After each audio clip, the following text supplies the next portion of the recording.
అట్లాగే ఇప్పుడు నెక్స్ట్ గమ్యం ఏంటి? ఆనందరావు రెడ్డి గారు ఇప్పుడు సస్పెండ్ అయ్యారు వైఎస్ఆర్ పార్టీ నుంచి. ఏంటి భవిష్యత్తు కార్యాచరణ ఏంటి? ఎటువైపు మీ ప్రయాణం?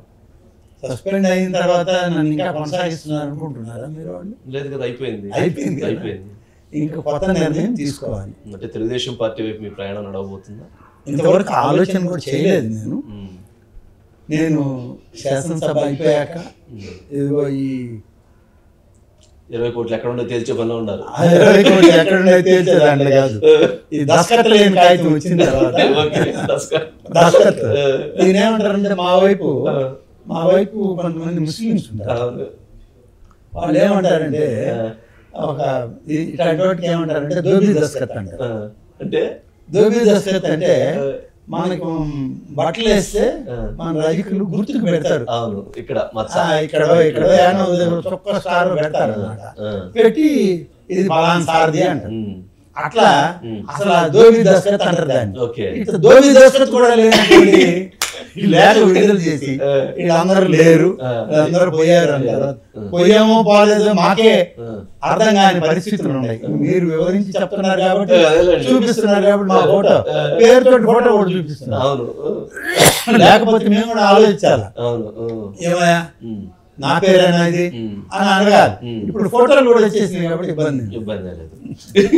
అది కూడా క్లారిటీ ఇచ్చారు. కాదు ఆనందరావు గారు, మీరు కాంగ్రెస్ పార్టీలో నుంచి తర్వాత తెలుగుదేశం పార్టీలో జాయిన్ అయ్యారు. చంద్రబాబు నాయుడు గారితో కొంతకాలం ప్రయాణం చేశారు. ఎన్నికలకు ముందు మీరు వైఎస్ఆర్సీపీలో చేరారు. ఎందుకని తెలుగుదేశం పార్టీలో ఆ రోజు చంద్రబాబు గారు వైఖరి నచ్చలేదా? ఎందుకు మళ్ళీ డిఫర్ అయ్యారు? తెలుగుదేశం పార్టీతో నేను తెలుగుదేశం పార్టీలో ఇక్కడే ఉన్నాను. ఉమ్మడి రాష్ట్రం విడిపోయాను. తెలుగుదేశం పార్టీలోకి ఎందుకు వెళ్ళామంటే అవేళ చంద్రబాబు నాయుడు గారు కూడా రాష్ట్రం విడిపోయింది, కొత్త రాష్ట్రం, మీరు అందరూ కూడా ఉంటే బాగుంటుంది అనుభవజ్ఞులు అని ఆయన చెప్పడం. అప్పుడు మా అన్న వివేకన్న ఆయన జీవించున్నాడు. మా ఇద్దరు రాజకీయ జీవితం ఒకరికి అనుసంధానం. నేను ఏదైనా నిర్ణయం తీసుకుంటే ఆయన ఆమోదించేవాడు, ఆయన నిర్ణయాన్ని నేను ఇద్దరం ఇలా మాట్లాడుకుంటూనే నిర్ణయం తీసుకొని ఆయన దగ్గరికి వెళ్ళి వాళ్ళు కూడా ఆహ్వానించారు, జరిగిపోయింది. తర్వాత కొన్ని సందర్భాల్లో రాజకీయంగా వివేకన్న మా మధ్య అంటే చంద్రబాబు నాయుడు వివేకన్న మధ్యలో కొన్ని అంతర్గత సమస్యలు వచ్చాయి. ఆయన ఆరోగ్యం బాగాలేకుండా వచ్చింది. అట్లని గౌరవప్రదంగానే చంద్రబాబు నాయుడు ఆయన విమర్శించుకున్నది లేదు, కానీ విమర్శించుకున్నది లేదు, ఏం లేదు. నేను ఎక్కడ చెప్తానంటే ఒకవేళ పొరపాటు అయితే అయ్యి వచ్చేమో, కానీ కిమ్స్ హాస్పిటల్లో ఆయన కళ్ళు కూడా తెరిచే పరిస్థితి లేకుండా ఉన్నప్పుడు వచ్చిన అతి కొద్ది మంది ప్రధానమైనటువంటి ప్రాముఖ్యమైన వ్యక్తుల్లో చంద్రబాబు నాయుడు వచ్చి ఆయన్ని చూసి పరామర్శించి ఆయన పలికే పరిస్థితుల్లో కూడా డాక్టర్లతో మాట్లాడి క్షేమ సమాచారం కనుక్కొని వెళ్ళిపోయాడు. తర్వాత నాతో మాట్లాడారు. తర్వాత ఆయన కాలం చేశాడు. అయితే ఆయన కాలం చేశాడు అనేసి దానిలో ఈయన కష్టంగా ఉంది ఆయన మీద అని తెలిసి కూడా నెల్లూరుకు వచ్చాడు. వచ్చి ఆయన కుటుంబాన్ని పరామర్శించి, బిడ్డలను పరామర్శించి, ఆయన్ని కూడా చూసి వెళ్ళాడు. తర్వాత ఆ ముందు జరిగిన సంఘటనలే మమ్మల్ని ఆయన కొంచెం దూరం చేశాయి, బాధించాయి, దూరం దూరమై ఇటు రావడం జరిగింది. ఆనం వివేక గారి లేని లోటు ఆనం రామనారెడ్డి గారికి చాలా ఇప్పటికీ స్పష్టంగా కనపడుతున్నట్లుంది కదా.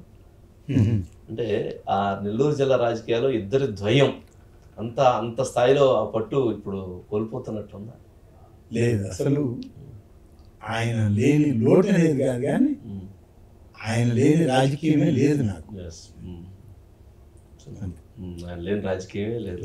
భవిష్యత్తు ఉన్నానంటే అందరు రాజకీయాల్లో ఉండేవాళ్ళు ఉంటున్నారు, అందరి మధ్య ఉన్నారు, కానీ కాకుంటే పూర్వపు రోజుల నుంచి ప్రజలు మాకు ఇచ్చిన ఆశీస్సులు, సామాన్యులు కూడా మమ్మల్ని ఆదరంగా వాళ్ళకి దగ్గరగా తీసుకున్నటువంటి సందర్భాలు, అలాగే మమ్మల్ని నమ్మి మాతో నడిచినటువంటి అనేక మంది వాళ్ళు ఇంకా మమ్మల్ని దగ్గర నుండి నడిపిస్తున్నారు. కాబట్టి ఈ రాజకీయంలో నేను ముందుకు నడుస్తున్నాను, కానీ లేకుంటే ఇది ఎప్పుడూ ముగిసిపోద్ది, ముగిసిపోయి ఉండాలి.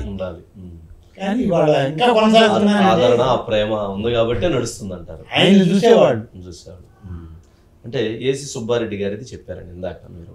తర్వాత ఉన్న లెగసీ ఇప్పుడు మీ వరకు తర్వాత ఏంటి? ఆ ఏసీ సుబ్బారెడ్డి గారి తర్వాత ఏసీ సుబ్బారెడ్డి గారు ఉన్న సమయంలోనే ఆనం సంజీవ్ రెడ్డి గారని నాకు పెద్ద అన్నయ్య అవుతాడు, అంటే మా పెద్దనాన్నగారు అబ్బాయి.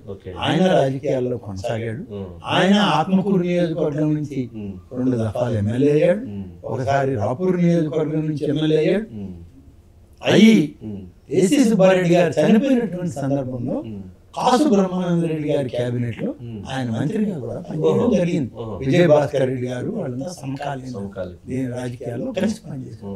తర్వాత పివి నరసింహరావు గారు, ఇందిరాగాంధీ గారు ఆయాం వచ్చాక 1972లో ఇదివంతా 1972 వరకు జరిగింది. 1972లో రెడ్డి కాంగ్రెస్, ఇందిరా కాంగ్రెస్ విడిపోయిన సందర్భంలో అప్పుడు కొన్ని మార్పులు వచ్చి పివి గారి ద్వారా మా నాన్నగారిని పిలిపించి టికెట్ మా నాన్నగారికి ఇవ్వడం జరిగింది. అప్పటి వరకు ప్రత్యక్ష రాజకీయాల్లో ఆనం వెంకటరెడ్డి అనే వ్యక్తి లేడు. అప్పుడు అంతా కూడా ఏసీ సుబ్బారెడ్డి, సంజీవ్ రెడ్డి.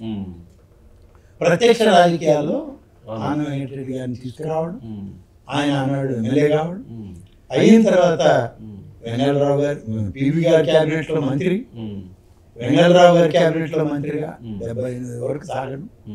తర్వాత నీలం సంజీవ్ రెడ్డి గారు మొరార్జీ దేశాయ్ గారి పిలుపు మేరకు ఆనాడు జనతా ప్రభంజనంలో జనతా పార్టీలో చేరాలని చెప్పి నిర్ణయం తీసుకోవడం. ఆ తర్వాత మళ్ళీ ఇందిరాగాంధీ గారు 1978 ప్రాంతాల్లో కాంగ్రెస్ లో రావడం జరిగింది. అంతవరకు అయిపోయింది.